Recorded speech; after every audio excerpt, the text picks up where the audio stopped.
Bradesco. Entre nós, você vem primeiro.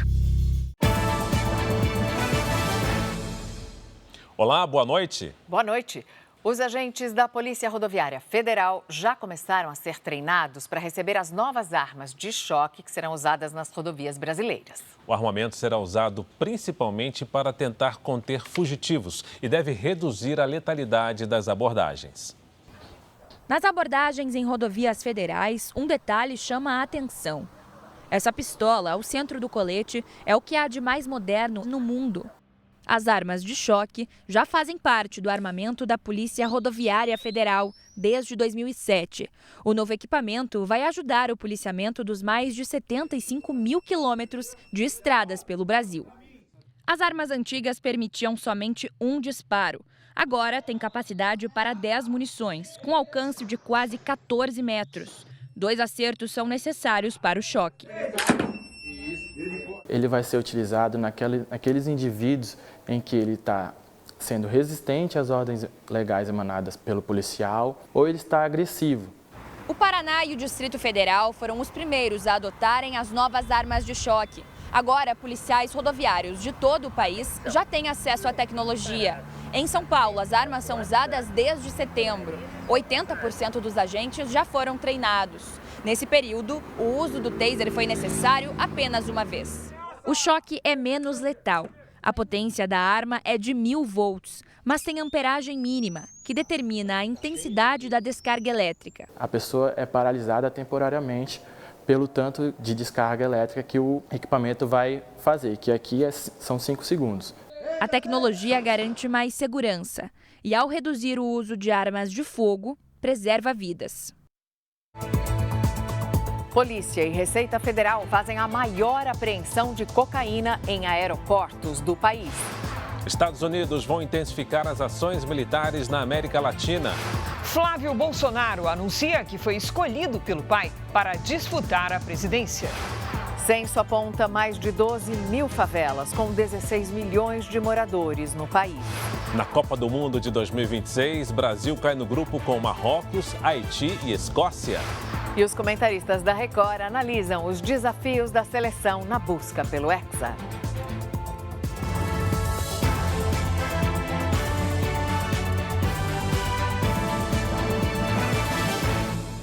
Oferecimento: Bradesco, fuja de cilada financeira.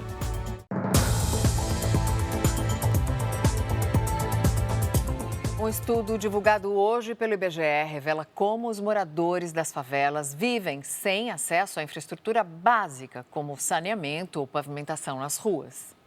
No grupo de artesanato, a dona Vera se diverte com as amigas de longa data. Já faz mais de 50 anos que ela mora na mesma comunidade em São Paulo. Chegou quando não havia quase nada. Era mato e viela. Aí começou a fazer os barracos, começou a fazer as vielas, que começou a fazer as ruas. Entendeu? Que aí virou ruas hoje. A comunidade onde a dona Vera criou os filhos e teve netos é Heliópolis, uma das maiores do país. A favela com mais moradores é a do Sol Nascente, no Distrito Federal, seguida pela Rocinha, no Rio de Janeiro, e Paraisópolis, em São Paulo. O Brasil tem mais de 12 mil comunidades em 656 municípios. São áreas onde moram mais de 16 milhões de pessoas. Com os dados do Censo 2022, o IBGE fez uma análise das condições de vida, da estrutura urbana nas comunidades. E o resultado é um retrato da desigualdade no país. Nas favelas brasileiras, quase 22% dos habitantes moram em ruas sem pavimentação. Fora das comunidades, é a situação de 8% dos moradores. Nas comunidades, menos da metade da população vive em trechos de vias com bueiros ou bocas de lobo. Em outras áreas urbanas, o percentual é de quase 62%. A diferença também na iluminação pública. Serviço básico que não chega a quase 9% de quem vive nas favelas. E a 1,5% fora das comunidades. Nacionalmente, é um dado muito rico, né, para todos os municípios, para que eles possam olhar, perceber o que pode ser melhorado, para dar um pouco mais de conforto, né, e dignidade às moradias, às condições daqueles que residem por lá. Para quem vive onde existe menos infraestrutura, Driblar as dificuldades para realizar os sonhos é mais difícil. O Vitinho quer brilhar nos gramados. Sonho em ser um grande jogador de futebol e almejar dar o melhor para minha família no futuro, ver todos bem. E nas comunidades podem surgir muitos outros talentos. Com condições melhores, as chances aumentam. Um engenheiro, um bom pintor, e se tiver mais apoio, nós conseguimos, chegar onde o nosso objetivo final. Cães farejadores ajudaram a Polícia Federal a apreender 1.200 quilos de cocaína no Aeroporto Internacional de Confins, na região metropolitana de Belo Horizonte. Mais de 1 tonelada. Segundo a Receita Federal, essa é a maior apreensão de droga já realizada na área de um aeroporto no país. A droga estava escondida em pés de mesas de mármore. Os 1.200 quilos de cocaína saíram do Aeroporto Internacional de São Paulo, em Guarulhos, e tinham como destino a cidade de Madrid, na Espanha. A droga foi apreendida aqui no terminal de cargas do Aeroporto de Confins. O carregamento foi avaliado em mais de 750 milhões de reais. Foi a maior apreensão de cocaína já realizada em aeroportos no Brasil. Realmente chega a ser maior do que a apreensão que ocorre durante o ano em vários países do mundo, como Japão, na Coreia.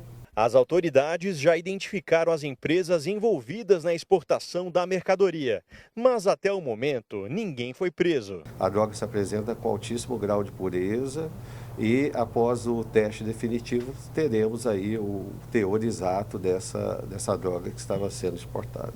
Ontem foram apreendidas mais de 6 toneladas de maconha na cidade de Paraíso das Águas, em Mato Grosso do Sul. A droga, avaliada em 20 milhões de reais, estava em uma carga de portas de madeira. O motorista do caminhão foi preso em flagrante. Ele disse que levaria a droga para o Rio de Janeiro. Já na fronteira do Brasil com o Paraguai, agentes da Secretaria Nacional Antidrogas interceptaram um comboio de 19 veículos com quase 90 quilos de maconha. 5 pessoas foram presas.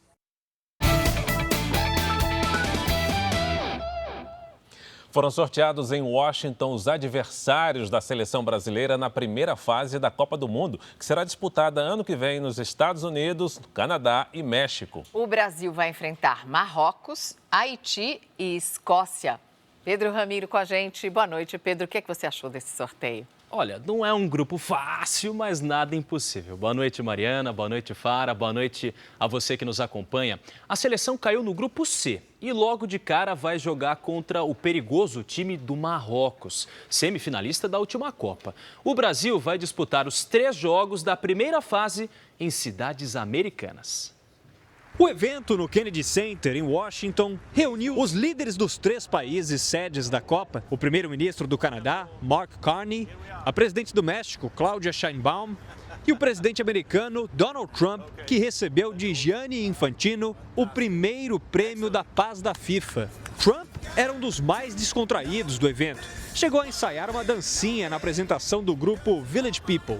A coreografia foi uma marca registrada da campanha eleitoral do republicano no ano passado. Na hora do sorteio, o Brasil ficou no grupo C, junto com Marrocos, Haiti e Escócia. A seleção brasileira estreia contra o Marrocos dia 13 de junho em Boston ou Nova Jersey. Depois, joga dia 19 contra o Haiti em Boston ou Filadélfia. Encerra a primeira fase contra a Escócia dia 24 em Atlanta ou Miami. Os outros 11 grupos do Mundial ficaram assim. O grupo A tem México, África do Sul, Coreia do Sul e um europeu que será definido na repescagem: República Tcheca, Irlanda, Dinamarca ou Macedônia do Norte. No grupo B estão Canadá, outro europeu da repescagem que pode ser Itália, Irlanda do Norte, País de Gales ou Bósnia, além dos já definidos Catar e Suíça. No D estão Estados Unidos, Paraguai, Austrália e mais um país europeu da repescagem que pode ser Turquia, Romênia, Eslováquia ou Kosovo. No grupo E tem Alemanha, Curaçao, Costa do Marfim e Equador. O grupo F vem com Holanda, Japão, outro europeu que será definido na repescagem, Ucrânia, Suécia, Polônia ou Albânia, além da Tunísia. No grupo G tem a Bélgica, Egito, Irã e Nova Zelândia. No grupo H estão Espanha, Cabo Verde, Arábia Saudita e Uruguai. O grupo I tem França, Senegal, um time da repescagem intercontinental que pode ser Bolívia, Suriname ou Iraque, e a Noruega. O grupo J é o da atual campeã Argentina, junto com Argélia, Áustria e Jordânia. No grupo K tem Portugal, um representante da repescagem que pode ser República Democrática do Congo, Jamaica ou Nova Caledônia, Uzbequistão e Colômbia. E no grupo L está Inglaterra, Croácia, Gana e Panamá. Depois do sorteio aqui em Washington, o técnico da seleção, Carlo Ancelotti, falou com a imprensa. O italiano disse que o grupo do Brasil é difícil e que o time precisa respeitar os adversários. O que preocupa é que temos rivais fortes no grupo e temos que preparar bem. Sobretudo o primeiro jogo contra o Marrocos, creo que vai ser muito importante para a Copa do Mundo. Marrocos, o principal adversário, obviamente, porque tem também a experiência, feito muito bem o último Mundial, é um equipe sólido. México e África do Sul vão fazer a abertura da Copa do Mundo no dia 11 de junho no Estádio Azteca, na Cidade do México. A final será no dia 19 de julho, em Nova Jersey. O sorteio definiu que as partidas do Brasil vão ser disputadas na costa leste dos Estados Unidos durante a fase de grupos. As sedes a serem escolhidas são Boston, Nova York, Filadélfia, Atlanta e Miami. Entre os adversários, apenas o Haiti nunca enfrentou a nossa seleção. A seleção pentacampeã do mundo é a única que jamais ficou de fora do Mundial, disputado desde 1930. E o caminho para o Hexa apresentou alguns conhecidos. O Marrocos, adversário da estreia, foi a sensação da última Copa e ficou em quarto lugar. Está invicto desde janeiro do ano passado e ganhou os 8 jogos das eliminatórias africanas. O destaque é o lateral direito Hakimi, do Paris Saint-Germain, eleito o melhor jogador da África em 2025. No segundo jogo, o Brasil vai enfrentar o Haiti, que volta ao Mundial depois de 52 anos. Foi a surpresa nas eliminatórias das Américas Central e do Norte. Esse será o primeiro jogo entre as seleções na história das Copas. O destaque é Bellegarde, meio-campo do Wolverhampton da Inglaterra. A Escócia disputou o último Mundial em 1998, quando esteve no grupo do Brasil. Será o 5º confronto em mundiais e os escoceses nunca venceram.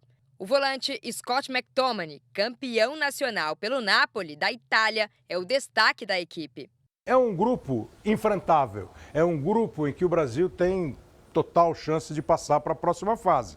O jogo mais difícil é o jogo contra o Marrocos e aquele jogo-chave contra a Escócia, que tem força, tem tradição e que é um velho adversário brasileiro em Copas do Mundo. O que o Brasil não pode é vacilar diante de Marrocos e Escócia e deixar o problema para essas duas seleções.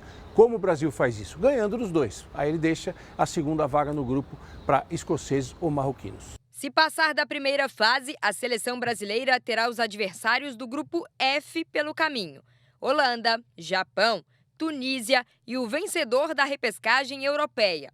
Você pensa numa Holanda em primeiro e talvez Suécia e Polônia, que eu acho que também não são seleções que podem tirar o sono da seleção brasileira. Com o acréscimo de 12 seleções, o formato de disputa da Copa do Mundo também mudou. Agora, os 2 melhores times de cada grupo e os 8 melhores terceiros colocados na classificação geral avançam para a fase de mata-mata. Até o momento, 42 seleções estão classificadas para o Mundial. As últimas 6 vagas serão preenchidas em repescagens, que vão ser disputadas em março. Os locais e os horários dos jogos da Copa do Mundo serão definidos amanhã. Vamos ver se o Brasil vai chegar ao Hexa. Já já eu volto com os gols do Brasileirão, porque domingo vai ter a rodada final do campeonato. Até já, Pedro. A União Europeia multou a rede social X em 740 milhões de reais. A plataforma foi acusada de falta de transparência em anúncios, não fornecimento de dados públicos e por enganar os usuários com o sistema de verificação. Quando ainda era o Twitter, a rede social verificava a identidade dos usuários sem cobrar. Depois que o bilionário Elon Musk comprou a plataforma, o selo de verificação passou a ser pago.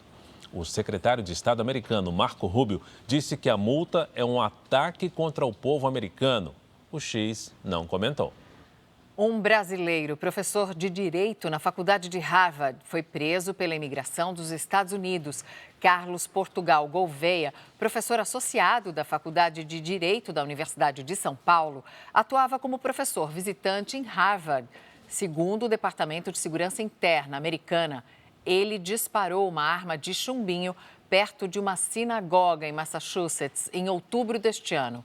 Carlos Portugal Gouveia teve o visto temporário revogado e concordou em deixar os Estados Unidos. Ainda hoje, comerciantes enfrentam dificuldades para contratar profissionais para trabalhar à noite por causa da violência. O governo dos Estados Unidos divulga nova estratégia de segurança militar. O plano prevê o reforço da presença militar na América do Sul e intensificar o combate à imigração ilegal e o tráfico de drogas.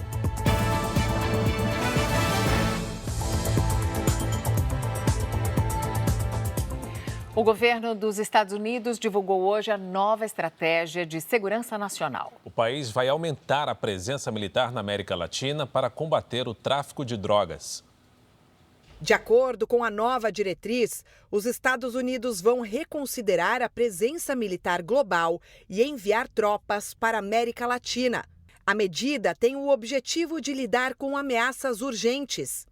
O governo americano quer controlar as rotas marítimas e conter a imigração ilegal, além de reduzir o tráfico de pessoas e de drogas. O documento resgata a doutrina Monroe, política externa dos Estados Unidos no século XIX, que estabelecia a influência americana no continente sem a interferência de países europeus. O lema era "A América para os americanos". Hoje, a preocupação maior é com a presença crescente da China na região. A estratégia de segurança nacional define as diretrizes que vão orientar a política externa dos Estados Unidos. O documento, de 33 páginas, é considerado uma rara explicação formal da visão de mundo de Donald Trump. Foi a primeira edição divulgada desde que o republicano voltou ao poder. A Casa Branca publicou o documento em meio a uma operação militar na região do Caribe. Ontem, o governo americano anunciou ter atacado uma embarcação com drogas no Oceano Pacífico. 4 traficantes morreram. Sob pressão, o presidente da Venezuela, Nicolás Maduro, pediu apoio dos brasileiros. Em um programa de televisão, ele ganhou um boné do MST, o Movimento dos Trabalhadores Rurais Sem Terra, e improvisou uma mensagem em portunhol. Povo do Brasil, pendente, à la calle, a apoiar Venezuela em sua luta por la paz e soberania. Eu falar para vocês toda a verdade. Temos direito à la paz com soberania. Que viva do Brasil!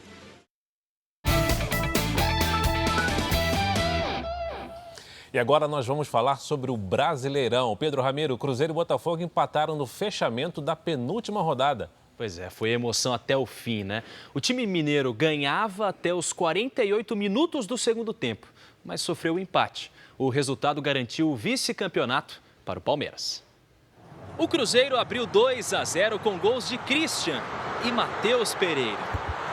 O Botafogo reagiu com Marçal e Alex Telles de pênalti nos acréscimos do segundo tempo. Com um empate em 2-2, o Cruzeiro confirmou a terceira posição no campeonato.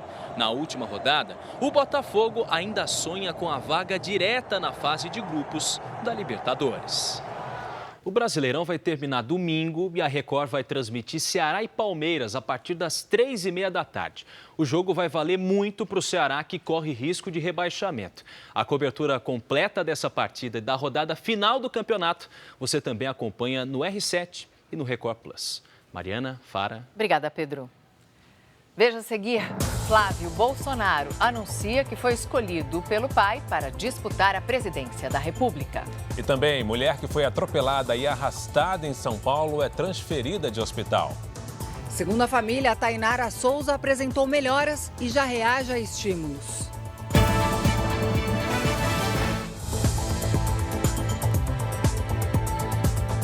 A mulher atropelada e arrastada pela Marginal Tietê em São Paulo foi transferida de hospital. Ela apresentou melhora no estado de saúde dias depois de ter as 2 pernas amputadas. Esse foi um caso que chocou o país e que reforça a urgência no combate ao feminicídio no Brasil.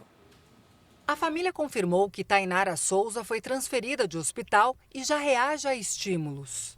Ela foi atropelada e arrastada por 1 quilômetro na zona norte de São Paulo no último sábado. A irmã de Tainara acabou de ter um bebê e ainda não teve coragem de visitá-la. Nem viu ele, só viu ele por foto. Tô pedindo permissão para Deus para me ter essa coragem de eu ver ela ainda depois que ela acordar, que ela tiver já um pouquinho melhor. Imagens da polícia mostram o carro pouco depois do atropelamento. Neste outro vídeo, o suspeito aparece subindo as escadas de um hotel no dia seguinte à tentativa de feminicídio.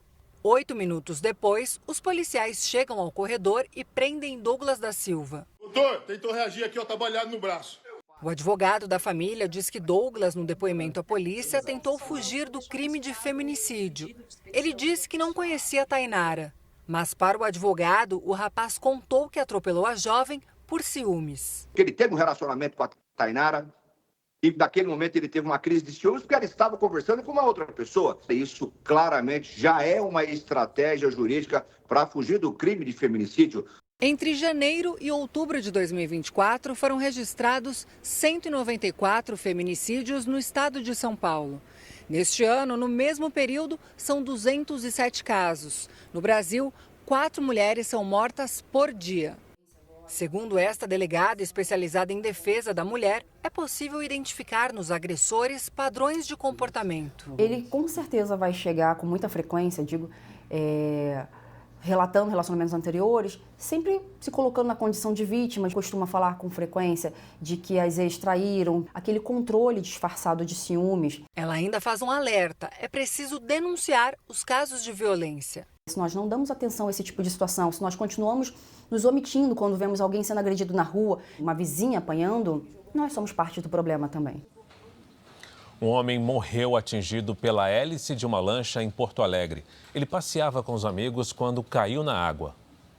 O grupo se preparava para deixar a marina quando uma brincadeira de mau gosto causou a morte de Leonardo da Silva Couto, de 30 anos. O empresário tentava subir na lancha quando um amigo que já estava na embarcação acionou o motor, fazendo o barco avançar. Leonardo se desequilibrou e caiu na água. Ele foi atingido pela hélice e morreu no local. Para dirigir esse tipo de lancha, é necessária uma carteira de habilitação expedida pela Marinha. Segundo a polícia, o suspeito era habilitado e sabia usar o equipamento. 4 das 6 pessoas que estavam no barco são habilitadas para a condução de moto aquática e também de lanchas. Essa embarcação lá não vai andar nem para frente, nem para trás, se não houver o acionamento dessa manopla. Depois do acidente, o corpo de Leonardo ficou submerso, preso à hélice. Fizemos uma busca primária, primeiramente em volta da embarcação, e nessa busca primária já identificamos o corpo da vítima. O acidente aconteceu em um rio perto daqui que deságua no Guaíba. A lancha foi retirada da água para passar por perícia. Os 7 ocupantes fizeram o teste de bafômetro. Somente um marinheiro que havia sido contratado pelo grupo não ingeriu bebida alcoólica. A investigação aponta que Leonardo também era habilitado para conduzir lanchas e motos aquáticas. A polícia abriu inquérito para apurar as circunstâncias da morte. Não posso figurar como razoável a hipótese do dolo direto, né, que ele realmente fez isso com o intuito direto de matar um amigo. A lancha envolvida no acidente está à venda em um site de anúncios. A situação da embarcação está regular. Hora de saber como fica o tempo no final de semana. A Giovana Rizardo já está por aqui para contar os detalhes para a gente. Olá, Giovana, boa noite. E aí, nesse fim de semana, vai da praia? Vai sim, Fara, na costa sul do Brasil e em parte do Sudeste. Agora, a chuva segue firme nas outras regiões. Boa noite para você. Oi, Mariana, boa noite. E uma ótima noite para você. Amanhã, o centro-sul do país continua com temperaturas bem altas, ultrapassando os 30 graus, especialmente no interior. a hidratação é ainda mais importante, porque a umidade do ar pode despencar à tarde. Em Porto Alegre, São Paulo e Rio de Janeiro, tempo firme com predomínio de sol e máximas entre 31 e 37 graus. Hoje, as cidades do oeste do Rio Grande do Sul sentiram o tempo muito seco. A umidade ficou abaixo de 20%. Nas imagens de satélite, a faixa de nebulosidade que corta o país segue trazendo instabilidades e chuva volumosa. Amanhã tem previsão de temporais em mais de 10 estados.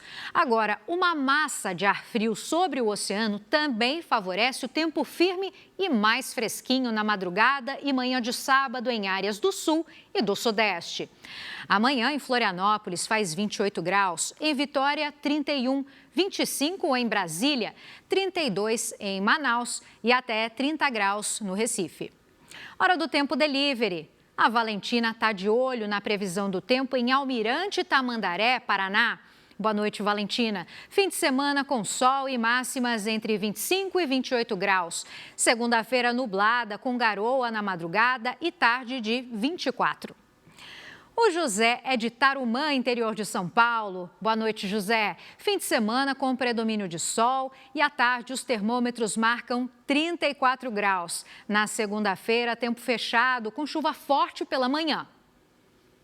Já participou do Tempo Delivery? Poste seu pedido nas redes sociais com o nome de uma cidade e a hashtag você no JR. Fara Mariana. Obrigada, Giovana. O ministro Flávio Dino, do Supremo Tribunal Federal, marcou para os dias 24 e 25 de fevereiro o julgamento dos acusados de envolvimento no assassinato da vereadora Marielle Franco e do motorista Anderson Gomes. Serão julgados o ex-deputado federal Chiquinho Brazão, o ex-conselheiro do Tribunal de Contas do Rio, Domingos Brazão, o ex-delegado da Polícia Civil, Rivaldo Barbosa, e os ex-policiais militares Ronald Pereira e Robson Fonseca. O caso vai ser analisado pela primeira turma do STF, sob a relatoria do ministro Alexandre de Moraes. O exame toxicológico para quem for tirar a primeira carteira de habilitação passa a ser obrigatório. Antes, somente motoristas de ônibus e caminhão eram obrigados a fazer esse exame. A medida ainda precisa ser publicada para ter validade.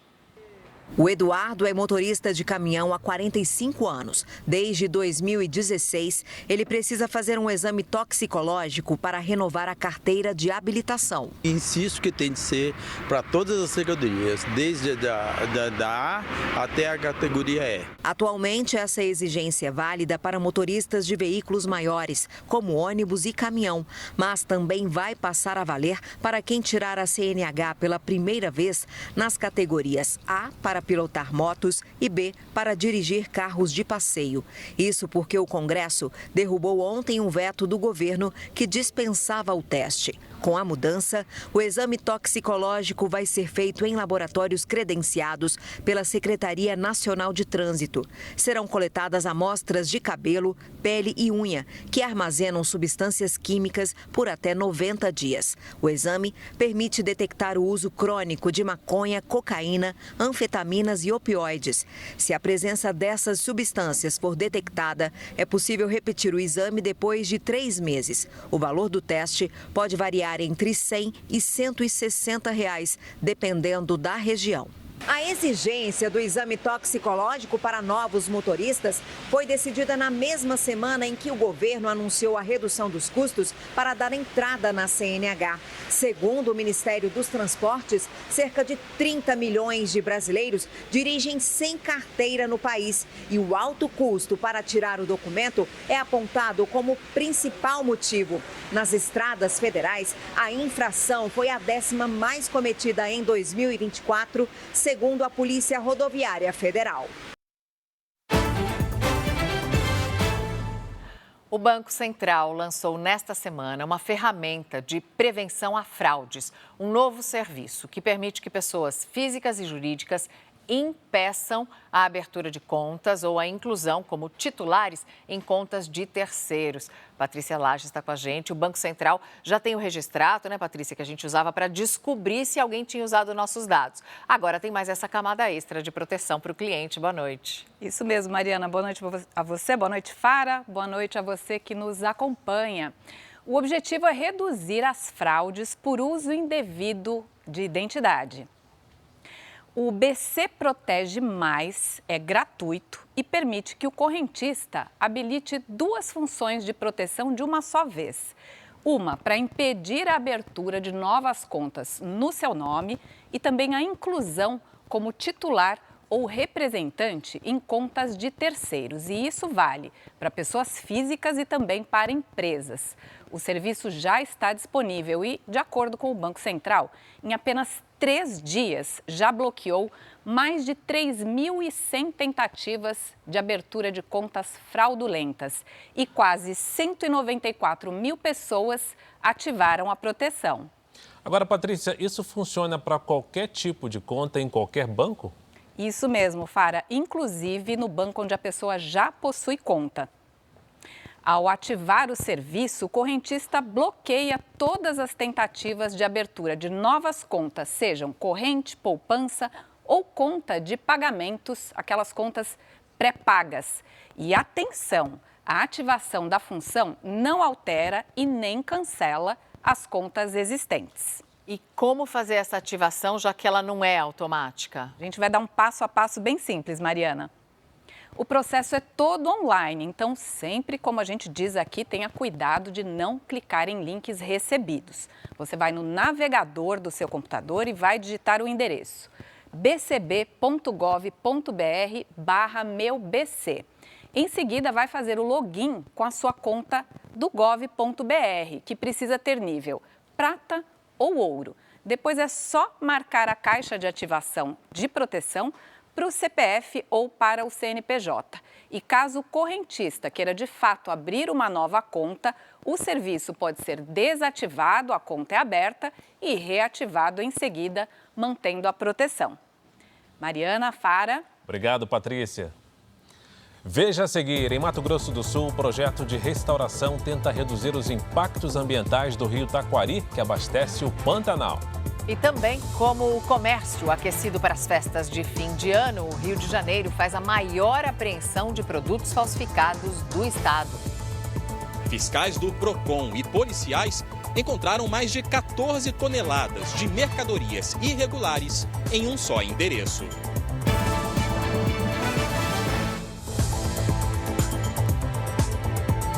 O ministro do Supremo Tribunal Federal, Alexandre de Moraes, foi eleito uma das 25 personalidades mais influentes do mundo. Alexandre de Moraes é o único brasileiro na lista deste ano do jornal britânico Financial Times. Incluído na categoria Heróis, ele é apresentado como um símbolo de democracia e justiça no Brasil. O jornal ressalta que o ministro e os colegas do STF conduziram um julgamento público e transparente que levou à prisão o ex-presidente Jair Bolsonaro e militares de alta patente. O texto sobre Moraes foi escrito pela antropóloga brasileira Lília Schwartz. O senador Flávio Bolsonaro foi escolhido pelo pai, o ex-presidente Jair Bolsonaro, para disputar a presidência da República. Cristina Lemos com a gente, boa noite. Cristina, um importante movimento já para 2026. Sem dúvida, Mariana, parece que o ex-presidente moveu a primeira peça do xadrez eleitoral do ano que vem. Boa noite para você, boa noite, Fara. O filho mais velho do ex-presidente foi oficializado também pelo presidente do PL, Valdemar da Costa Neto. Agora, outros pré-candidatos conservadores devem se posicionar na disputa do ano que vem para enfrentar Lula. Flávio anunciou a escolha do pai, Jair Bolsonaro, em uma rede social. Ele afirmou que é com grande responsabilidade que confirma a decisão da maior liderança política e moral do Brasil, Jair Messias Bolsonaro, de conferir a missão de dar continuidade ao nosso projeto de nação. A informação foi confirmada pelo presidente do partido, Valdemar Costa Neto. Em nota, ele afirma que foi comunicado pelo senador Flávio Bolsonaro da decisão do ex-presidente de colocar o filho 01 na disputa pela presidência da República e que, se Bolsonaro falou, está falado. Flávio Bolsonaro é senador pelo Rio de Janeiro desde 2019. Antes foi deputado estadual por 4 mandatos. Como o filho mais velho, Flávio sempre foi visto pelo ex-presidente como um homem de confiança. Bolsonaro já costumava delegar a ele decisões políticas, onde o pragmatismo deveria prevalecer a ideologia. Por outro lado, na visão de aliados com quem eu conversei, a candidatura de Flávio só deve ser mantida caso ele apresente possibilidade real de vencer o presidente Lula nas eleições do ano que vem. A notícia teve forte impacto econômico. A Bolsa de Valores caiu mais de 4% e o dólar subiu mais de 2%, negociado a R$ 5,43. O mercado aguardava que Jair Bolsonaro indicasse um candidato mais bem avaliado em pesquisas de intenção de voto. Para Lindbergh Farias, líder do PT na Câmara, a escolha de Flávio Bolsonaro é um movimento esperado. Então, para mim, esse é um movimento previsível da família. Eles sabem que é praticamente impossível derrotar o Lula e eles estão querendo ficar com o bastão da oposição do próximo período com a família Bolsonaro. O líder do PL na Câmara, deputado Sóstenes Cavalcante, respondeu à postagem de Flávio, dizendo: estamos juntos e vamos mudar o Brasil em 2026. O ministro Nunes Marques, do Supremo Tribunal Federal, derrubou hoje a decisão que afastava Vanderlei Barbosa do cargo de governador do Tocantins. Barbosa volta ao comando do estado após ficar 3 meses afastado por suspeita de desviar recursos destinados à compra de cestas básicas durante a pandemia da Covid-19. O ministro reconhece que há indícios de participação nos crimes, mas avalia que manter o afastamento seria uma intervenção excessiva do Estado. Ele também solicitou a marcação de julgamento virtual para os outros ministros analisarem a liminar. Após receber a notícia, Vanderlei Barbosa comemorou a decisão e voltou a negar as acusações.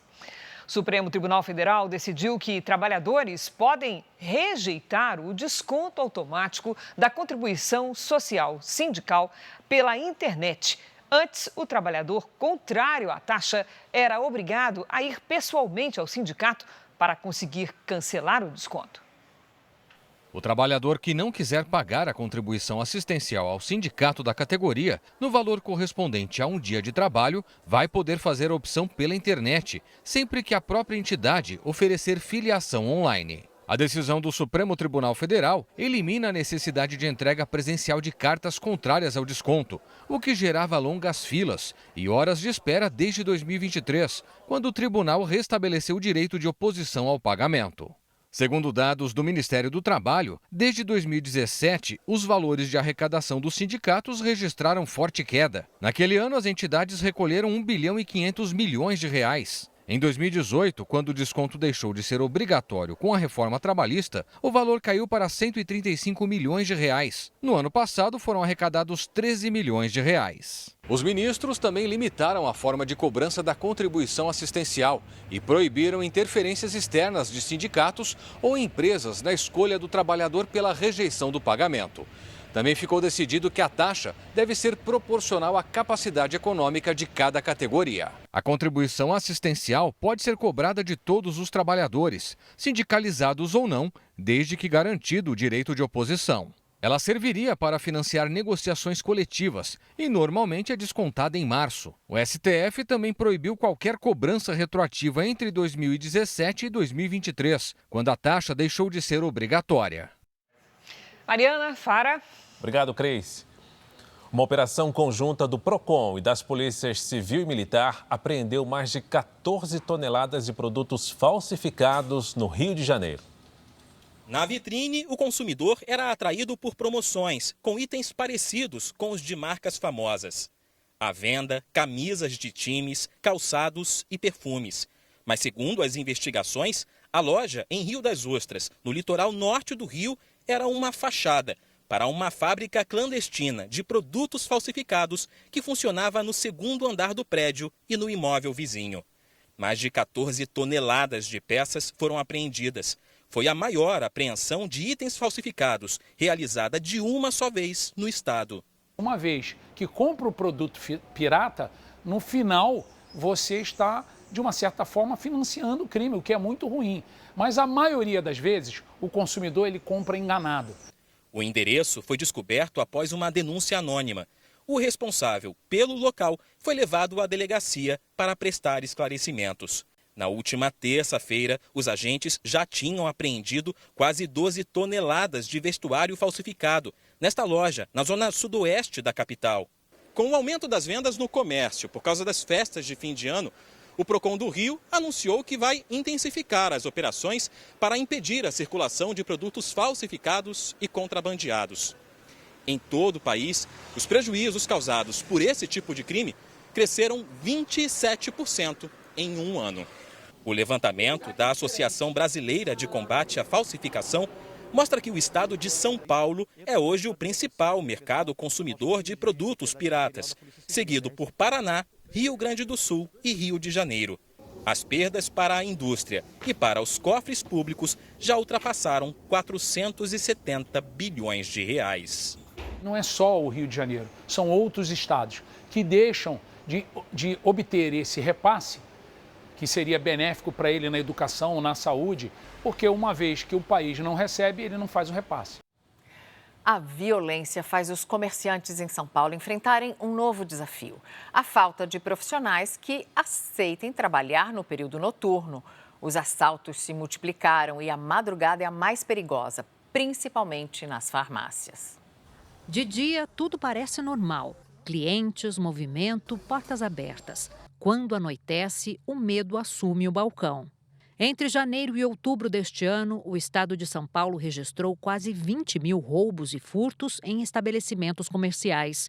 Cerca de 23% dos casos foram na capital paulista. Principalmente dessas lojas que estão expostas, principalmente em regiões centrais. É um problema realmente grave, é um problema que está em evidência.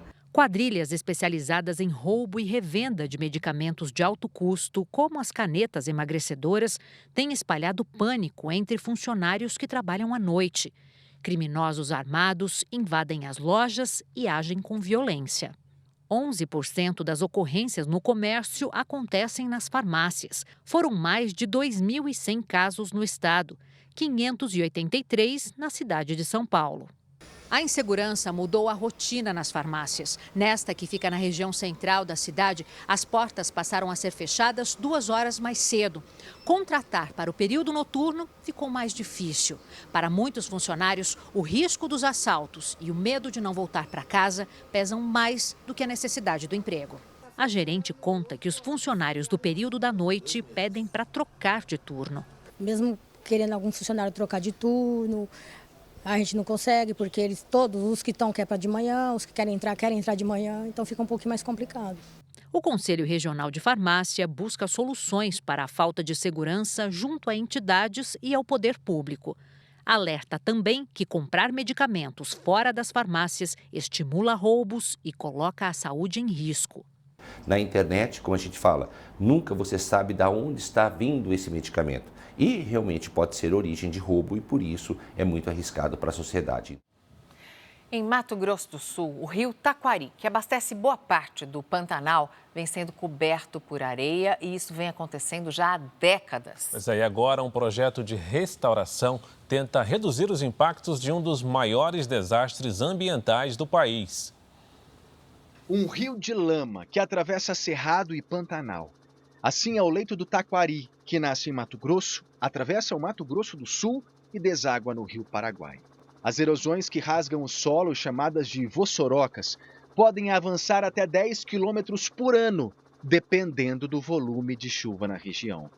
Essas aberturas despejam grandes quantidades de sedimentos no rio, que não suporta o excesso de areia e tem o fluxo interrompido, alterando o curso d'água que abastece a maior planície alagável do mundo. O Pantanal e o Cerrado eles estão conectados intrinsecamente. Então, toda a água praticamente que chega no Pantanal nasce no Cerrado. Se a gente não restaurar o que está aqui em cima, a gente vai perder o que está lá embaixo. A crise na bacia do rio Taquari é antiga, tem mais de 5 décadas. O desmatamento e a própria característica do solo aqui da região contribuem para o acúmulo de areia no rio. É um dos maiores desastres ambientais do país. Para tentar reduzir o impacto ecológico, uma força-tarefa foi montada para reflorestar áreas degradadas próximas às nascentes que abastecem o Taquari. Mais de 4 toneladas de sementes de espécies nativas foram lançadas numa área equivalente a 55 campos de futebol. Primeiro a gente trabalha com o recobrimento do solo, fazendo com que esse solo ele seja diminuído ou menos impactado nas nascentes e nos córregos que discorrem, principalmente o Pantanal. O projeto de restauração foi criado por instituições de preservação e pretende monitorar as áreas pelos próximos 4 anos. Esse é um projeto que nós plantamos água, porque se a gente não segurar essa água, ele vai assorear e não vai sobrar mais nada, né? Plantar árvore é plantar água. Parabéns. À 12:30 tem mais Jornal da Record. As reportagens de hoje você pode assistir no Record Plus e em todas as nossas plataformas digitais. A programação da Record está ao vivo de graça também no Record Plus. Fique agora com a novela Mãe e logo depois de Reis tem A Fazenda e tem flash ao vivo da festa. Não perca. Boa noite. Excelente noite para você.